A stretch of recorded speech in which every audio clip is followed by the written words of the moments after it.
Samsung Galaxy A53 এই গত সপ্তাহে লঞ্চ করলো। তারই মধ্যে আজকে স্যামসাং গ্যালাক্সি A54 ফোনটা কেমন দেখতে হবে তার ফার্স্ট লুক সামনে চলে এসেছে। OnePlus এর তরফ থেকে OnePlus Nord 2T ফোনটা কিন্তু খুবই আকর্ষণীয় হতে চলেছে। এই ফোনটারও এক্সক্লুসিভ ফার্স্ট লুক আজকে আমি আপনাদের সাথে শেয়ার করব। হ্যালো বন্ধুরা, আজকের আরও একটা গুরুত্বপূর্ণ টেক নিউজ নিয়ে আমি প্রিয়তোষ আপনাদের সামনে। বলেছিলাম না এবারও আপনাদের সাপোর্ট পাবো না। গতকাল আমরা আমাদের ফেসবুক গ্রুপে একটা পোল দিয়েছিলাম যে স্মার্টফোনের বক্স থেকে চার্জার সরে যাচ্ছে, এর এগেনস্টে আপনাদের একটা প্রতিবাদ গড়ে তোলা উচিত এবং আপনারা কতজন আমার পেছনে আছেন। মাত্র 100 থেকে 150 হয়তো ভোট পড়েছে। তো এই 150 জন মানুষ কি আমরা এত বড় একটা স্মার্টফোন ইন্ডাস্ট্রির সঙ্গে লড়বো? সেটা কখনোই সম্ভব নয়। সো আপনারা দেখলাম কমেন্ট বক্সে অন্তত 30-40 জন কমেন্ট করেছেন, তারা গিয়ে ফেসবুক গ্রুপে পোলে ভোট দেননি। এটা করলে আর কি বলবো বলুন। এরপরে আপনারা দেখবেন। যাই হোক, আজকে আরও একবার রিকোয়েস্ট থাকবে লাইক করে ভিডিওটা শুরু করার জন্য।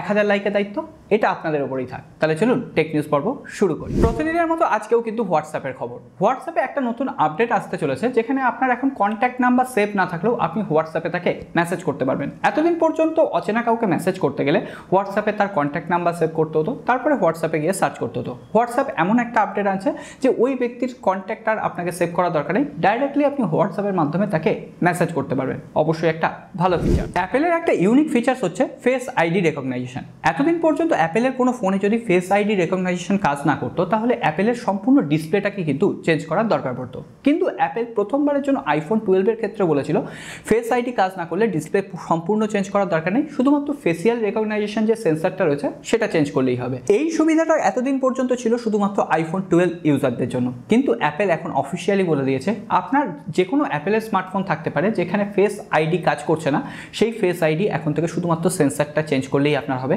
আপনার সম্পূর্ণ আইফোনের ডিসপ্লে চেঞ্জ করার দরকার। আজকে কিন্তু রিয়েলমির ইন্ডিয়ান মার্কেটে একটা বড়সড় লঞ্চ ইভেন্ট ছিল। রিয়েলমি আজকে লঞ্চ করেছে রিয়েলমি 9 সিরিজের 4G ভার্সন, এছাড়া রিয়েলমি GT2 Pro।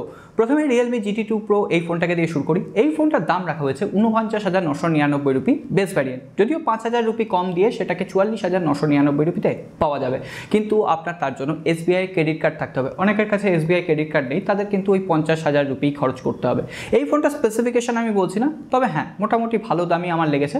তবে এই ফোনটার বেস ভ্যারিয়েন্টের দাম যদি 45,000 রাখা যেত এবং সেক্ষেত্রে যদি 2-3 হাজার টাকা ক্যাশব্যাক দেওয়া যেত, সেটা যদি 40 বা 42,000-এ আসতো, আমি বলতাম বেটার প্রাইস। এছাড়াও ফোনটা স্পেসিফিকেশন নিয়ে আমি এখানে ইন ডিটেলস আলোচনা করছি না, কারণ স্পেসিফিকেশন হয়তো আপনারা মুখস্থ করে ফেলেছেন।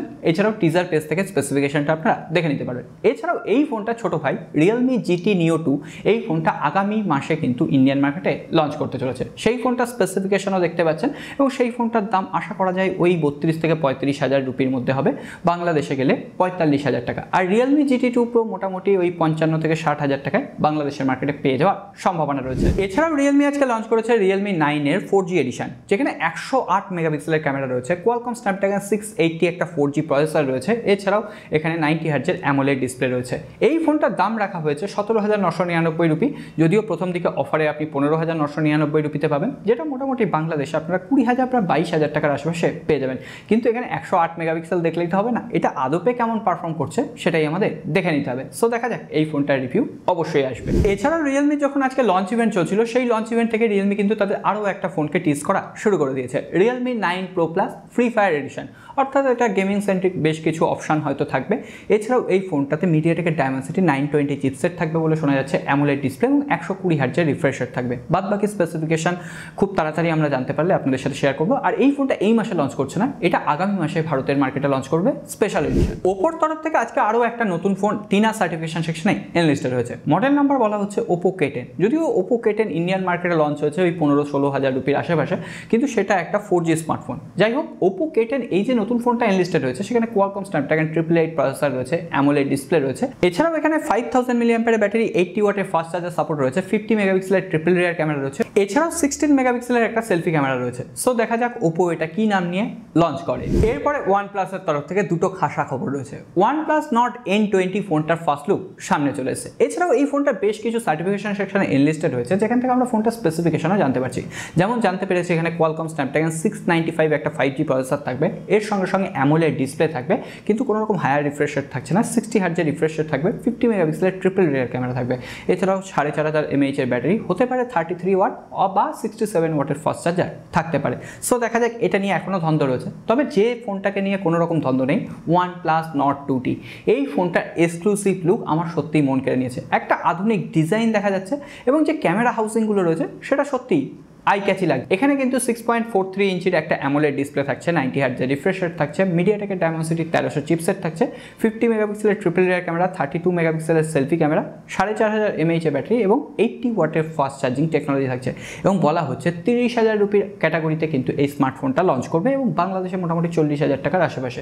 সো দেখা যাক, এই স্মার্টফোনটা এই মাসের শেষের দিকে লঞ্চ না করলেও হয়তো মে মাসের ফার্স্ট উইকে ইন্ডিয়ান মার্কেটে লঞ্চ করবে। এরপর আমরা কথা বলবো Xiaomi-কে নিয়ে। Xiaomi 12 Pro ফোনটা খুব তাড়াতাড়ি ইন্ডিয়ান মার্কেটে লঞ্চ করতে চলেছে, কিন্তু লঞ্চ হওয়ার আগেই এই ফোনটার অফিসিয়াল প্রাইস কত হবে সেটা সামনে চলে এসেছে। Xiaomi 12 Pro এই ফোনটার দাম হতে পারে 65,000 রুপির আশেপাশে, যেটা বাংলাদেশে প্রায় 80,000 টাকা। অন্তত অনেক কম দামে এই ফোনটা লঞ্চ হওয়ার কথা ছিল। আমার মতে ওই দামে তো OnePlus 10 Pro রয়েছে। এছাড়াও Xiaomi 12, Xiaomi 12X এই ফোনগুলো কিন্তু কিছুটা কম দামে লঞ্চ করবে। Xiaomi 12X বলা হচ্ছে ওই 50,000 রুপির আশেপাশে এবং Xiaomi 12 যে ফোনটা সেটার দাম এখনো পর্যন্ত সামনে আসেনি, তবে দেখা যাক। এরপর আর কথা বাড়াবো না, সোজা স্যামসাং এর খবরে চলে আসবো। প্রথমেই যেটা বলছিলাম, স্যামসাং গ্যালাক্সি A54 এই ফোনটার ফার্স্ট লুক সামনে চলে এসেছে। A53 কতদিন হলো লঞ্চ করেছে, ফোনটার কিন্তু ফুল রিভিউ, একদম লং টার্ম রিভিউ আমরা করে দিয়েছি। আই বাটনে লিংক দিলাম, যদি পারেন একবার সময় করে দেখে নেবেন। এবং এই ফোনটার এক্সপিরিয়েন্সই আলাদা ছিল। যাই হোক, স্যামসাং গ্যালাক্সি A54 এই ফোনটার ফার্স্ট লুক সামনে চলে এসেছে। লেটস গো ডিজিটালের রিসেন্ট টুইটার হ্যান্ডেল থেকে আমরা এই রেন্ডারগুলো দেখতে পাচ্ছি। আর আপনারা জানেন লেটস গো ডিজিটাল যে রেন্ডারগুলো বানান সেগুলো কতটা অ্যাকুরেট হয়। আপনি লক্ষ্য করলে দেখবেন এখনো পর্যন্ত এমন কোনো লিক নেই যেটা তিনি ফেল করেছেন। তো সেক্ষেত্রে A53 যেমন তিনি লুকস দিয়েছিলেন সেইভাবেই লঞ্চ হয়েছে। A54ও আশা করা যায় এই আকর্ষণীয় লুকসের সঙ্গেই লঞ্চ হবে। কিন্তু স্যামসাং যে পদ্ধতি নিয়েছে, খুব আকর্ষণীয় কালার ভ্যারিয়েন্ট লঞ্চ করছে স্যামসাং গ্যালাক্সি A73। এই ফোনটাও কিন্তু আনবক্সিং ও রিভিউ খুব তাড়াতাড়ি আমাদের পরিবারে আসবে এবং এই ফোনটারও কিন্তু বেশ কিছু আকর্ষণীয় কালার ভ্যারিয়েন্ট রয়েছে। সো অবশ্যই সাথে থাকুন। আর A54 এখনো পর্যন্ত স্পেসিফিকেশন সামনে আসেনি। তবে আপনাদের মধ্যে অনেকেই বলছেন স্যামসাং গ্যালাক্সি A33 ফোনটা কবে আমরা রিভিউ করব। এখনো পর্যন্ত করতে পারবো কিনা জানি না, তবে A33 ফোনটার অফিসিয়াল প্রাইস ইন্ডিয়ান মার্কেটের জন্য চলে এসেছে। বলা হচ্ছে 6GB 128GB 28,499 রুপি, যদিও 3,000 অফে ওই 24,500 টাকায় আপনারা কিনতে পারবেন, বাংলাদেশে 32,000 টাকার আশেপাশে। এছাড়াও 8GB 128GB 29,999 রুপি, ওই 26,000 বা 27,000 রুপির আশেপাশে আপনারা কিনতে পারবেন, বাংলাদেশে 35,000 টাকার আশেপাশে। এই ফোনটার স্পেসিফিকেশন মোটামুটি আপনারা স্ক্রিনে দেখতে পাচ্ছেন। এক্সিনোসে 1280 চিপসেট রয়েছে, 5000 mAh ব্যাটারি, 25 ওয়াটের ফাস্ট চার্জার সাপোর্ট, 6.4 ইঞ্চির একটা অ্যামোলেড ডিসপ্লে, 90 হার্টজের রিফ্রেশ রেট। তবে হ্যাঁ, এখানে ওই ড্রপ নচ ডিসপ্লে রয়েছে।